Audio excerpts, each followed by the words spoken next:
দেখে নেন। এটা হলো একটা এসিড স্পিল টাইপ এসিড ইনডোরে যদি লাগাইতে চান, এটা হলো বেস প্লেট। প্রথমে কি করতে হবে, আপনি যেখানে ইনডোরেরটা লাগাবেন সেই জায়গায় এই বেস প্লেটটা আগে প্রথমে রেখে নেবেন।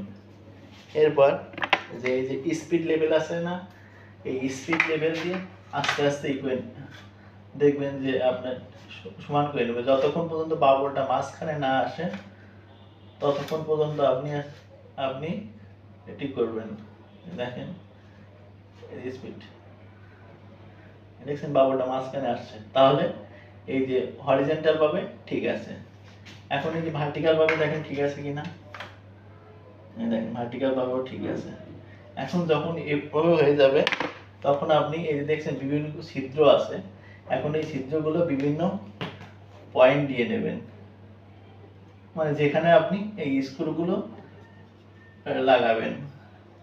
পয়েন্ট দেওয়ার পরে আপনি তারপর এগুলো ড্রিল মেশিন দিয়ে ছিদ্র করার পরে স্ক্রু দিয়ে লাগাই দিয়ে তারপর স্প্লিট টাইপ এসির ইনডোর ইউনিটটা লাগাবেন। আশা করি বুঝতে পারছেন যে কিভাবে একটা স্প্লিট টাইপ এসির ইনডোর ইউনিটের বেস প্লেট